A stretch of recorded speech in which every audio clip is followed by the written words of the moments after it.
Ito po yung kanyang palayan dito sa likodan namin. Ito sir ay ilang hektarya po? 3.5 hectare. At kung makikita nyo po, yan, ito po ay ilang buwan na sir ito? Isang buwan. Isang buwan na, nung 15, nung 15, isang buwan yan. Isang buwan na po nung 15. So ngayon po ay 23 na. At ang maganda po dyan, ito po ay hindi nyo pa po na-applyan ng abono. Wala pa. First and second sir, wala pang apply ng abono. Pang-insekto lang. Pang-insekto lang po ang ini-apply nyo.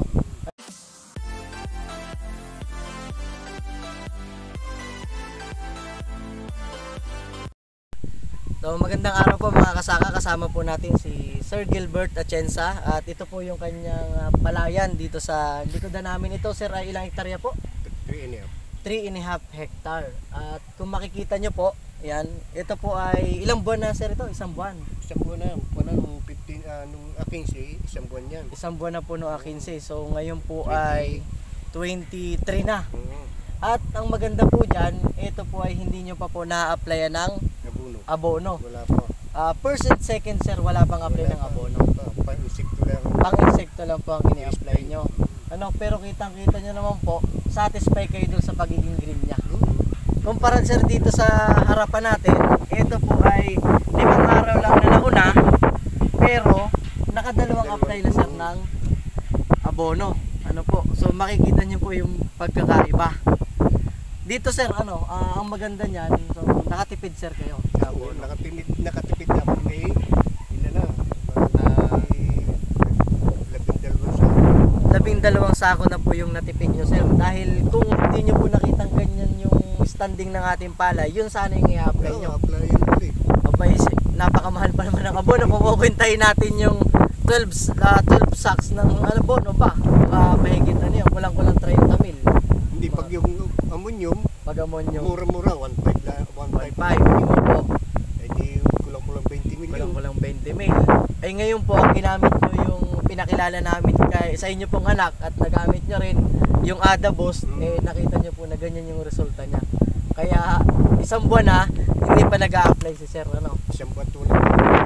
Pero sir, sa top dress, mag-a-apply pa rin kayo? Oo, na kaunti lang. Kaunti lang. Kumbaga, ilang ba sir sako yung ina-apply nyo dito sa 3 hektarya kapag top dress na? Atikwan yan, hindi tatlong sako, merong 2 sako at kalahati. Pero sa ngayon sir, yung naiisip nyo, ilang sako na lang i-apply nyo? Titingnan kung gaano ka kung gaano. Pag titingnan muna ang palay, baka mamaya hindi palagulaan ng palago. Palago ng palago, kaya ididepende po natin ang sa strategy. Buntisan, sa malapit ng umanak, yun saka natin bibigyan. Para pag nasa bunga at saka nasa palay. Tapos nakakatuwa pa dyan mga kasaka, yung kinukulo ng abono ay nagtataka kung bakit hindi pa kayo bumibili sa kanya ng abono, ay 2 aplikasyon na dapat.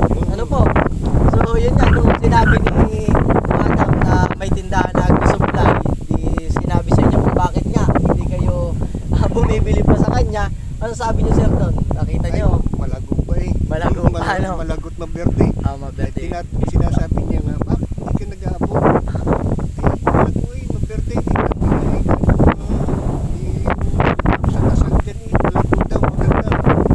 Kaya hindi ko yung mga karating niyo sir, napapansin din nila maganda.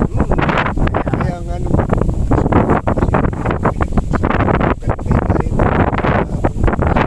nakakatipid din, ang laking tipid. Yung kanila nakadalwa na aplikasyon. Doon pa lang sir yung sa 3 hektarya, 12 abono na yung natipid natin. Paano sir kung halimbawa 5 hektarya pa hindi mas malaki pa. Sa palagay nyo ba sir, marirekomenda nyo sa mga kapwa natin magsasaka yung Adabos? Magaling yung Adabos. Nakita ko sa ating bukid. Tapos sir, yung ginamit nyong pag-apply or yung estilo ng pag-apply nyo, ang ginawa nyo po ay nilahok nyo sa insecticide. Sa insekto, pang-insektong gamot. Tapos minix nyo na doon. Nakahalo na siya doon. Di ibig sabihin sir, nakalis na naman kayo sa labor. Oo, minus ko na. Tatlong tao yan At ang mag-i-spray. Oo, 400. Ang isa, 1 Saka minus ng 1 to ulit. 1 to ulit. Yun yung maganda po kasi yung Adabos pwede natin siyang ilahok sa herbicide, pwede natin siyang ilawak sa insecticide. Yun, aabangan po natin yung mga susunod pa na update dito sa palayan niya, sir. Ano yung magiging update natin kapag siya ay namumunga na, para makita natin yung resulta pa niya. So, yan, maraming salamat po sa panonood. Salamat po kay Sir Gilbert Atienza.